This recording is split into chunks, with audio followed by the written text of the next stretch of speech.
Olá pessoal, tudo bem? Delegado Marcos Afonso passando mais uma vez aqui com vocês para conversar sobre crimes, né? Dessa vez nós vamos falar, indicar para aquele que quer realmente se aprofundar aí na matéria, sobre entender as causas do crime, vamos falar um pouquinho sobre o livro Anatomia da Violência, As Raízes Biológicas da Criminalidade, de Adrian Heine. Esse livro é muito interessante, o autor é muito corajoso em fazer essa pesquisa, publicar essa pesquisa, claro que teve críticas, mas é bem interessante e realmente ele é muito citado no mundo inteiro, inclusive no Brasil, tá?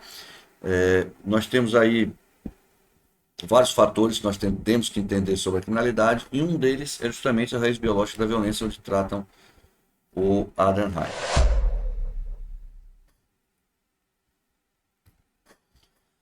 Bom, pessoal, vou colocar para vocês aqui as minhas redes sociais, tá certo? Aquele que quiser me seguir puder, eu ficaria muito feliz.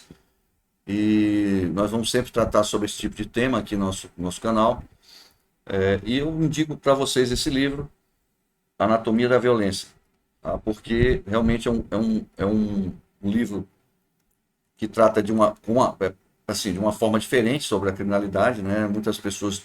Muitos pesquisadores não gostam desse tema, acham que a criminalidade sempre vem de fatores sociais e outros tipos de problemas, mas o Adrian Heine ele diz que a violência ela também é gerada por fatores biológicos, né? Claro que não é um fator só único, né? Nenhum deles é um fator único, sempre tem algo a mais, né?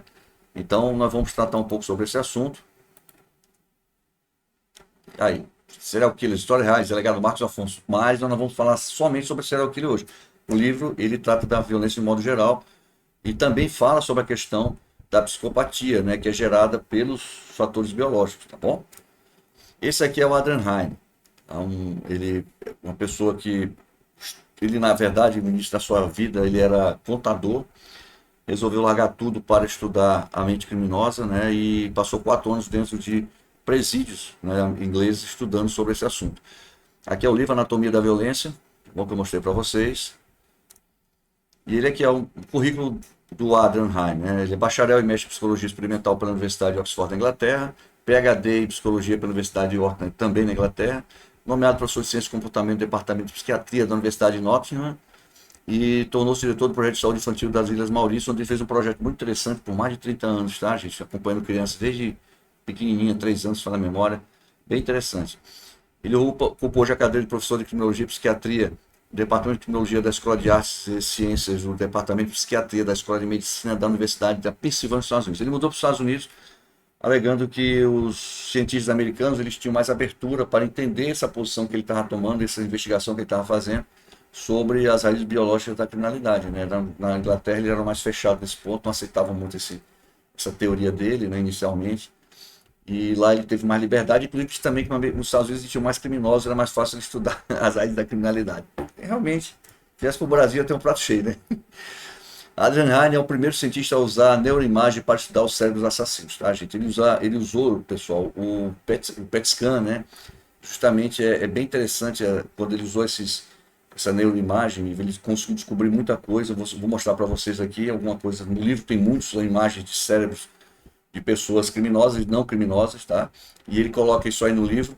E eu vou mostrar um pouquinho para vocês aqui também, coisa rápida, mas é bem interessante, tá? E ele foi muito conhecido justamente pela sua pesquisa, né, sobre as causas neurobiológicas e biosociais do comportamento antissocial. Ele ele diz bem claro, né, no livro que um fator sozinho não vai gerar um criminoso. Mas quando você une vários fatores, inclusive o biológico, né, que muitas vezes pode ser afetado, aí sim, tá? Ele pode realmente gerar um criminoso, mais ou menos nesse sentido que ele trata, tratando mais especificamente da questão biológica, né? Ele ganhou o prêmio literário do Ateneu naquele ano, né, em 2013, quando ele lançou esse livro, Anatomia da Violência, e tem mais 2 livros lançados também no mesmo sentido, tá? A principal área de interesse dos seus estudos é a neurocriminologia, tá, pessoal? Que é nada mais nada menos que uma subdisciplina da criminologia. É bem interessante, ele aplica técnicas de neurociência justamente para estudar o comportamento criminoso, inclusive supostas curas do crime, né? Ele alega que determinadas situações podem trazer curas, né? Como, por exemplo, suplementos nutricionais, que ele alega que determinados determinados alimentos podem facilitar a ligação neurológica, principalmente no lobo frontal, e fazer com que as pessoas evitem, não sejam se tornem criminosas, né? Claro que isso é uma coisa que tem que ser estudada. Ele, nessa análise que ele faz, são exames gerais, né, que eles faziam nas pessoas, e detectou que muitos criminosos tinham uma deficiência em determinada substância que nós vamos mostrar para vocês aqui, tá bom? Então é bem interessante isso aqui, esse trabalho que ele faz é um trabalho muito profundo, né? Ele estimula as correntes transcranianas que ele fala, né, do cérebro, e através dessas imagens neurológicas ele consegue detectar que quando a pessoa é estimulada, um criminoso é estimulado, determinada área do cérebro ele fica mais ativo do que, ou menos ativo do caso, depende da situação, do que de uma pessoa que não é criminoso, tá? É bem interessante o estudo. Quem tiver interesse, faça essa leitura, tá? No programa de pesquisa ele atua com tudo, criança, adolescente, adultos, né, homens e mulheres, tá? E a técnica que ele usa nas pesquisas, né, tá aqui que eu coloquei para vocês, são imagens, né, estruturais funcionais do cérebro, psicofisiologia do sistema nervoso central e autônomo, neuroendocrinologia. Você vê que é um trabalho muito bem científico realmente. A neuropsicologia, a genética, né, que eu acredito que hoje é difícil você analisar algo no ser humano sem analisar a genética. Depois do nosso projeto Genoma, né, nós descobrimos tanta coisa no ser humano, no mundo que não existia. Vamos dizer hoje que, de repente, a genética não pode transmitir também o lado violento de alguém, de uma pessoa para outra, né? Por que não? Você vê famílias que estão todo mundo bem e um deles é criminoso, né? De repente vai para o lado do crime. Por quê? São fatores que têm que ser estudados não só pelo lado social, tem que ser estudado também sem abrir. Nós temos que abrir nossa cabeça nesse sentido, nossa mente para esse sentido, para as causas biológicas da criminalidade. E nós temos a genética, que também faz parte disso, né? A fluorescência de raio-x e a estimulação transcraniana por corrente contínua, que eu falei para vocês anteriormente. Ele tem uma perspectiva biopsicossocial, né? Claro que nós, como colocamos, nós não podemos tratar o assunto só, como ele coloca bem claro, não só da forma da biologia em si, né? Mas tem também a ver os trabalhos sociais nesse sentido, o que afeta o lado social, quando você junta toda essa parafernália que é a vida do ser humano. Muitas vezes as deficiências nutricionais, os problemas mentais, muitas vezes lesões no cérebro, doenças, às vezes até tumores e outras coisas mais, quando junta tudo, a pessoa pode realmente se transformar num ator antissocial. Tá aqui, gente, ó, a tomografia de cérebros normais e criminosos, tá? Você vê que eles aqui são provocados através de imagens, tá bom? Eles entravam lá no PET scan e lá estavam sendo provocados por imagens, né? E de um lado você vê que as mentes dos criminosos, do outro lado é a mente das pessoas normais, que existe diferenças. Você vê que um lado muito vermelho, né, no lobo frontal dos indivíduos, o outro não, o outro praticamente muito menor a abrangência e o de baixo principalmente quase não tem. Então assim, são esses fatores que ele analisou, não só de um ou de outro, são vários e vários e vários. Então eu confesso que é difícil você negar a existência desses fatores aqui, tá bom? No criminoso, tá bom? Na violência, né, principalmente, tá certo? Fatores criminológicos, né?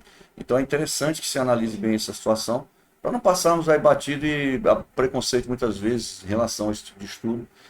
É muito forte, né? Até por medo da eugenia, que nós concordamos, inclusive fala nisso, vou citar para vocês aqui. Na época de César Lombroso, foi criado a questão quando ele escreveu o livro Homem Criminoso, né? As pessoas ele colocava que as pessoas fossem identificadas pela fisionomia. Eu acho que ele foi gigante na época, né? Claro, ele estudou milhares de presos, mas como ele não fez muita comparação entre pessoas que não tinham cometido crimes e criminosos, ficou muito focado nos presos, nos criminosos. E isso fez com que ele tivesse um problema nessa época. E claro, uma pessoa que tem uma característica, como ele colocava como criminoso nato, que ele disse, a maioria das pessoas no mundo que tem essa característica não são criminosas, tá? Mas ele impulsionou muito a criminologia, é o pai da criminologia realmente. Eu tenho muita deferência pelo César Lombroso por causa da iniciativa que ele teve em criar a ciência criminologia, né? É uma ciência empírica de realmente experiência prática. Isso é muito interessante, tá bom? Essa aqui é uma pesquisa polêmica, tá, gente? Que ele fez, o Adrian Hein fez nas Ilhas Maurícias, tá bom? Esse fator, ele disse que o fator biológico ele poderia ser atenuado, né, em relação a aos cometimentos dos crimes, ou seja, se você tivesse determinadas situações em relação se você conseguir detectar esse problema antecipado e você vai ver lá na frente que ele dizendo que um tipo de alimentação que pudesse dar para essas crianças, futuramente elas não teriam provavelmente aquele comportamento criminoso, claro, acima de outros fatores também, né? Mas ele coloca aqui, ó, que ele coordenou uma pesquisa polêmica há mais de 30 anos com 1.800 crianças, meninos e meninas, né? Desde os 3 anos nas Ilhas Maurícias, na Escola Leste da África. Separados em grupos, eles foram submetidos à avaliação de condição nutricional, social, física e intelectual. Ou seja, ele pegou os meninos, fez aquela separação, umas ele começou a utilizar aquela técnica que ele achava que daria certo, como ele coloca aqui na frente, e outras ele manteve normal, com uma vida lá elevada, né? E ele percebeu que a dieta rica em ácido graxo e ômega 3, que é refeições com peixe pelo menos 3 vezes na semana, as pessoas também que praticava 2 horas e meia de exercício diariamente, ele teve reforço da atividade intelectual, isso pode também, claro, ajuda também. Ele viu que essas crianças, na primeira investigação, aos 8 anos, elas já apresentavam um comportamento menos agressivo. 9 anos depois foi feita a análise novamente e esses índices se mantiam, né? E aos 23 anos a redução de episódios violentos foi de 34%. Então, assim, ele alega muito isso em relação ao ômega 3 e ao ácido graxo, né? Graxo. E diz que ele fala que a ômega 3 é essencial porque ativa as conexões entre os neurônios, facilita essas conexões, principalmente no lobo frontal. Tá? Mas é claro, só a deficiência do ômega 3 não vai gerar o problema. Outros fatores sociais, junto com um problema biológico que poderia ser evitado com o ômega 3, a falta do ômega 3 termina causando esse tipo de problema, tá bom? Aos 3 anos o cérebro está muito numa fase crucial e o consumo de ômega 3 ajuda. Aí você vê que tem outro estudo americano também, com 250 crianças, né? Que revelou que a exposição ao chumbo, né, justamente de tintas também, principalmente de tintas, na infância ou gestação, faz com que as crianças possam também ser levadas a comer comportamento violento e causar danos permanentes no cérebro dessas crianças, tá? Cuidado com a eugenia, é esse que ele cita bastante. Os neurocientistas enfatizam que só os fatores genéticos ou alterações cerebrais não determinam ações sociais, né? Claro que o filho de um criminoso não é isso que vai dizer que vai ser um criminoso, mas tem que se estudar realmente, tentar evitar algumas coisas, tá bom? Para que nós possamos ter essa condição. Mas ele diz que só isso realmente, aí realmente eu concordo, só isso não leva à violência. São vários fatores que a vida leva as pessoas a cometerem crimes e condições sociais, complicações do parto, rejeição materna, abuso da infância, maltrato, são algumas das situações que podem ocorrer, tá bom? Mas é interessante que ele coloca uma frase aqui bem interessante, que a chance de mudar a base biológica da violência, mas é preciso cuidado com a eugenia. A história mostra que a biologia e a genética podem ser usadas de forma errada, né? Realmente ele tem razão, já ocorreu isso, né? Nós lembramos aí do período do nazismo, né, que ocorreu muito esse problema, e outros períodos da história também, e outros locais do mundo, que isso foi muito utilizado. Então, muito cuidado, e é isso, gente, tá bom? Não posso deixar de passar para vocês aqui meu livro, né? Quero a cabeça do crime, história reais e o passo a passo de investigações policiais. Quem tiver interesse, tá bom? Pode entrar em contato aí com o site Clube de Autores, na versão física e e-book, além da Amazon também tem na versão física e através de e-book, tá bom? E aqui no São Luís, Shopping, na Livraria MEI, em São Luís do Maranhão, também está à disposição de todos, tá certo? Então, pessoal, só quero agradecer a vocês aí por acompanhar esse nosso bate-papo e até a próxima.